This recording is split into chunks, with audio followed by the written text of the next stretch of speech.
that is the reactive electrolysis.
अच्छा मेरे बच्चों, now today we are going to start with the reactive electrolysis.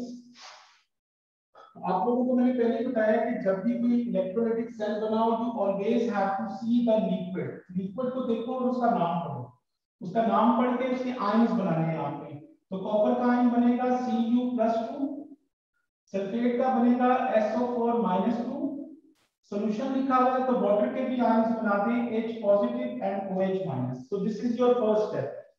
ये मैं आपको पहले भी बता चुका हूं कि लिक्विड चीज को देख के उसका नाम पढ़ के और उसके आयंस बना दें। This is your step 1। उसके बाद दूसरा स्टेप क्या था? टाइप ऑफ इलेक्ट्रोड आपने चेक करने हैं। तो both of these electrodes they are made up of copper, copper के बने हैं और सॉल्यूशन के अंदर कॉपर के आयंस मौजूद हैं। So these are the reactive electrodes। और reactive electrodes नाम से पता चल रहा है मेरे बच्चों, the reactive electrodes they do take part in the reaction। तो reaction में जो है वो take part करते हैं। तो यहाँ पे मैं लिख रहा हूँ reactive electrodes, ठीक है जी। So reactive electrode का क्या होता है कि these electrodes take part in the reaction and these electrodes have ions of its own kind in the electrolyte। ठीक है बच्चों। So these electrodes take part in the reaction and these electrodes have ions of its own kind in the electrolyte। यानी ये जिस चीज के बने होते हैं उसका आयन सॉल्यूशन में प्रेजेंट होना चाहिए, ठीक है। अब रिएक्टिव इलेक्ट्रोलिसिस में क्या होता है? रिएक्टिव इलेक्ट्रोलिसिस में ये होता है कि ये जो सॉल्यूशन के आयंस हैं इन्होंने कुछ भी नहीं करना, they will stay with in the solution. So they will stay with in the solution, इन्होंने कुछ भी नहीं करना। सारा काम कौन करेगा? ये एनोड और कैथोड करेंगे। तो what would happen at anode? Anode positive terminal है और मैं पहले बता चुका हूं कि एनोड में क्या होती है? ऑक्सीडेशन। और ऑक्सीडेशन का मतलब क्या होता है? लॉस ऑफ इलेक्ट्रॉन्स, ठीक है जी। और दूसरी चीज एट कैथोड, कैथोड जो है नेगेटिव टर्मिनल होता है और इस पे हमेशा क्या होती है? रिडक्शन। और रिडक्शन का मतलब क्या होता है? गेन ऑफ इलेक्ट्रॉन्स, ठीक है जी। अब ध्यान से सुनते जाइएगा सारे। ये जो एनोड है ये किस चीज का बना हुआ है? ये कॉपर के एटम्स का बना हुआ है जी, ये कॉपर के एटम है। तो एनोड के ऊपर क्या होगा? कॉपर का एक एटम जो है, ये कॉपर का एटम टूट के कॉपर का आयन बनेगा और इलेक्ट्रॉन बनेंगे। यानी कॉपर का एटम टूटेगा, कॉपर का आयन बन जाएगा और इलेक्ट्रॉन बनेंगे। यानी लॉस ऑफ इलेक्ट्रॉन हो गया। यानी कॉपर का एटम टूट के सॉल्यूशन में आ गया, आयन बन गया और इलेक्ट्रॉन बने। ये जो इलेक्ट्रॉन्स हैं ये वायर्स के थ्रू ट्रेवल करते हुए इधर आएंगे और ये जो आयन है ये सॉल्यूशन के थ्रू ट्रेवल करता हुआ इधर आएगा और कैथोड के ऊपर जाके ये दोनों जुड़ जाएंगे। यानी उल्टा काम हो जाएगा। Copper +2 electron is going to form copper यानी ये कॉपर का एटम यहाँ पे जुड़ गया, यहाँ से उतरा है और यहाँ पे जुड़ गया, ठीक है जी। तो इस तरीके से एनोड आपका डिसॉल्व होता जाएगा और कैथोड जो है वो मास में इंक्रीज होता चला जाएगा। अब इसको हकीकत में मतलब जो है ना वो क्या होता है वो आप सुन लो, ये टेक्निकली मैंने बताया है। असल में क्या होता है कि जैसे ही यहाँ से कॉपर का एटम टूट के कॉपर का आयन बनता है, सॉल्यूशन के अंदर जो कॉपर का आयन है वो वहां पे चिपक जाता है। यानी इसकी एग्जांपल ऐसे ले लें कि ये कमरा है, इसमें 2 दरवाजे हैं, इसमें 20 बच्चे मौजूद हैं। एक बच्चा जैसे ही अंदर आता है, यहां से एक बच्चा बाहर निकल जाता है, तो कमरे के अंदर कितने बच्चे रहे? 20 ही रहे जी, कोई फर्क नहीं पड़ा। तो एग्जैक्टली ये सॉल्यूशन का जो कॉपर आयन है ये चिपकता है और यहां से उतर के दोबारा से वो कॉपर का आयन हो जाता है। हकीकत में इस तरीके से होता है। तो अगर हम इसको ओवरऑल देखें तो यही जो एटम है वो टूट के आयन बने और वहां पे जाके जो है ना जुड़ रहा है। टेक्निकली स्पीकिंग जो है वो इस रॉड का आयन है वही यूज हो रहा है जाके। तो इसको हम कहते हैं रिएक्टिव इलेक्ट्रोलिसिस। तो रिएक्टिव इलेक्ट्रोलिसिस में what would happen? Anode dissolves, ठीक है जी, एंड डिक्रीजेस इन मास। यानी अगर हम इसका ग्राफ बनाएं एनोड का, तो एनोड का मास इस तरह डिक्रीज होता चला जाएगा जी, ठीक है जी। एनोड का जो मास है वो आपका डिक्रीज होता चला जाएगा with the passage of time. और दूसरी चीज कैथोड इंक्रीजेस इन मास। कैथोड का मास इंक्रीज करता है, यानी अगर हम कैथोड के ग्राफ बनाएं तो कैथोड का मास जो है वो इस तरीके से इंक्रीज कर रहा है with the passage of time, cathode का मास। और तीसरी चीज मेरे बच्चों,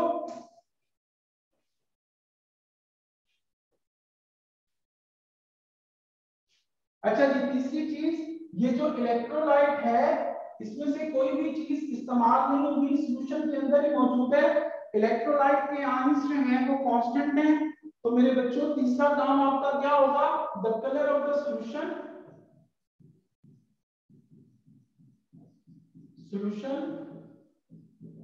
स्टेज सेम। सॉल्यूशन के कलर को कोई फर्क नहीं पड़ेगा क्योंकि सॉल्यूशन में से कोई भी चीज इस्तेमाल ही नहीं हो रही जी, ठीक है जी। तो इसको हम कहते हैं रिएक्टिव इलेक्ट्रोलिसिस। इसकी स्क्रीनशॉट ले लें बेटे आगे। अगली चीज को हम करने जा रहे हैं that is the advantages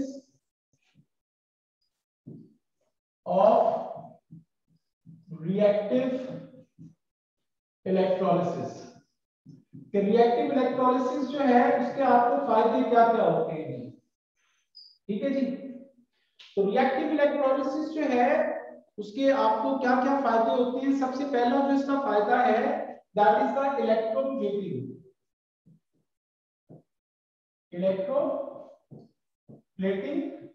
and this one is the domestic use of it. ये इसका डोमेस्टिक यूज है, ठीक है जी। और दूसरा इसका हमें जो फायदा होता है that is making impure metals as pure. This is the second advantage of it, ठीक है जी, रिएक्टिव इलेक्ट्रोलिसिस का। अब ये दोनों को मैं तफसील के साथ बता रहा हूं, इसको सुन लें। इलेक्ट्रोप्लेटिंग में आप लोगों ने क्या करना होता है? इलेक्ट्रोप्लेटिंग में सपोज करें कि आपके पास कोई भी एक चीज है, स्पून है, आपके पास घड़ी है, कोई भी चीज ऐसी मौजूद है, ठीक है जी, कोई नाइफ है, ठीक है जी, उसको आपने इलेक्ट्रोप्लेट करना है किसी भी चीज से। इलेक्ट्रोप्लेट का मतलब उसके ऊपर किसी दूसरी मेटल की लेयर चढ़ानी है। मसलन आपके पास जो है एक स्पून है जी, ये स्पून बना लेते हैं, ठीक है जी, ये स्पून है। इस स्पून को आपने गोल्ड प्लेटेड करना है, इसके ऊपर सोने का पानी चढ़ाना है। तो ये जो स्पून है इसको आपने बना देना है कैथोड। कैथोड का मतलब कि बैटरी के नेगेटिव टर्मिनल के साथ इसको ज्वाइन कर दो। और इस चीज की इलेक्ट्रोप्लेटिंग करनी है, क्या चीज इसके ऊपर चढ़ानी है? गोल्ड। गोल्ड का रॉड, गोल्ड का जो रॉड है उसको आप लोग जो है ये इस तरह करके ये गोल्ड का रॉड इधर लगा दो, ये गोल्ड, ठीक है जी। ये आप लोग जो है इसको एनोड बना दें, बैटरी के पॉजिटिव टर्मिनल के साथ ज्वाइन कर दें। और सॉल्यूशन के अंदर गोल्ड के आयंस का कंपाउंड होना चाहिए, यानी gold compound dissolve in water, उसको पानी में डिसॉल्व किया हो, गोल्ड का कोई भी कंपाउंड हो, gold chloride, gold sulphate, gold nitrate, उसको पानी में डिसॉल्व कर लीजिए। ठीक है जी। सो गोल्ड का सिंबल Au होता है। अब ये एनोड आपका गोल्ड का बना हुआ है, सॉल्यूशन में गोल्ड के आयंस हैं, तो यहां से गोल्ड का एटम टूट के गोल्ड का आयन बनेगा, इलेक्ट्रॉन बनेंगे, वो इलेक्ट्रॉन वायर्स के थ्रू ये यहां से और इसके ऊपर चिपकता जाएगा। और दूसरी चीज याद रखिए कि ये जो बैटरी होती है मेरे बच्चों, बैटरी का जो करंट होता है that is the DC current. DC का मतलब डायरेक्ट करंट होता है। बैटरी आपकी कोई भी हो वो एट द एंड फिनिश हो जाती है, तो उसमें करंट एक ही डायरेक्शन में फ्लो करता है। जो हम लोग अपने घरों में करंट यूज करते हैं, जिससे पंखे लाइटें वगैरह हमारे घरों में चलती हैं, वो आपका एसी करंट है, अल्टरनेटिंग करंट। उसमें इलेक्ट्रॉन फ्लो करते हुए स्विच से कभी पंखे की तरफ, पंखे से कभी इलेक्ट्रॉन मूव करते हुए स्विच की तरफ आते हैं, यानी वो करंट अपनी डायरेक्शन चेंज करता रहता है। लेकिन इसमें बैटरी का करंट एक ही डायरेक्शन में मूव करता है, इलेक्ट्रॉन इसी तरीके से मूव करेंगे बस, कभी वापस नहीं जा सकते। ठीक है, तो इसमें दो चीजों का ख्याल रखना है, द ऑब्जेक्ट यानी स्पून, वॉच, जिसको आपने इलेक्ट्रोप्लेट करना है, should be made as cathode। ठीक है जी। और दूसरी चीज, the substance like gold, silver, copper, जो चीज आपने इलेक्ट्रोप्लेट करनी है, whose layer has to be plated on object should be anode, उसको एनोड होना चाहिए। और आखिरी चीज, the electrolyte should contain ions of anode type। Anode type का मतलब यानी गोल्ड आयंस, सिल्वर आयंस या कॉपर आयंस, यानी जिसका एनोड बना हुआ है उसके आयन सॉल्यूशन के अंदर जो है ना मौजूद होने चाहिए। तो ये आपकी जो है वो इलेक्ट्रोप्लेट है। इसके कंपैरिजन में दूसरी चीज पे आ जाइए। दूसरी चीज आपकी जो है making impure metals as pure. तो उसके लिए मेरे बच्चों क्या करते हैं कि जो इम्प्योर रॉड होता है एक,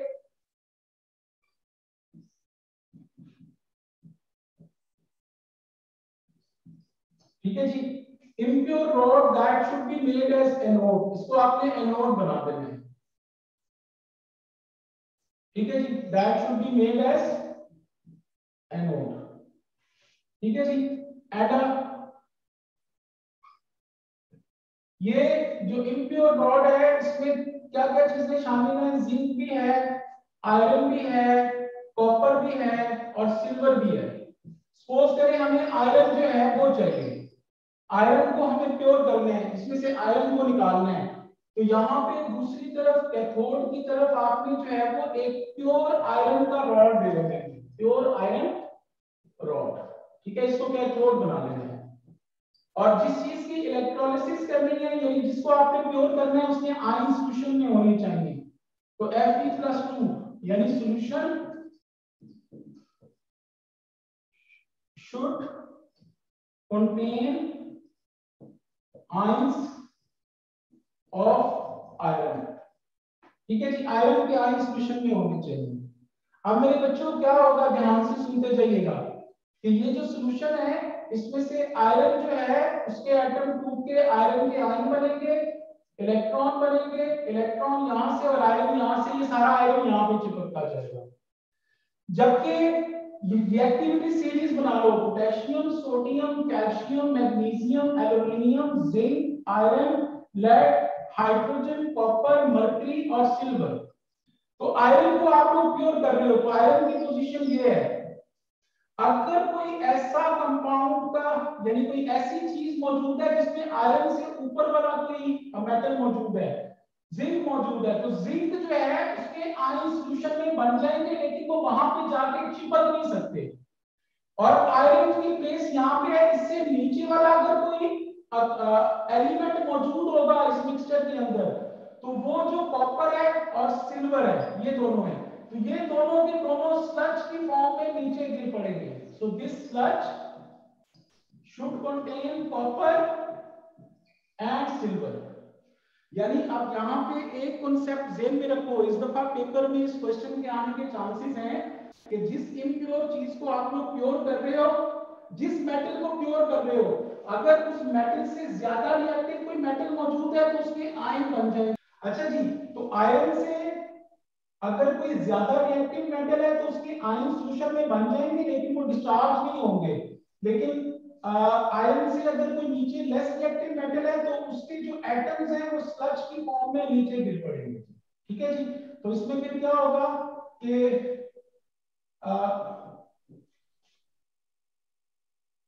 द इम्प्योर। सर ऐसा क्यों होता है? जी बेटे, ऐसा क्यों होता है? ऐसा क्यों होता है? जी ऐसा सर। होता है क्योंकि जो ज्यादा रिएक्टिव चीज होती है बेटे वो आयन बनती है हमेशा, तो ज्यादा रिएक्टिव चीज वो दूसरी चीज को डिस्प्लेस कर सकती है। यानी यस आपको सर। मैंने मेटल्स वाला चैप्टर करवाया था, तो जो ज्यादा रिएक्टिव अकेली चीज होगी वो लेस रिएक्टिव का अगर आयन होगा तो वो खुद आयन बन जाएगी और उसको बना देगी। याद आया? ये वो चक्कर है। Yes sir. ठीक है जी। अच्छा जी, the impure rod should be made as anode। ठीक है जी, the pure rod whose purification has to be carried out should be cathode। ठीक है जी, और आखिरी चीज the electrolyte should contain ions of that metal whose purification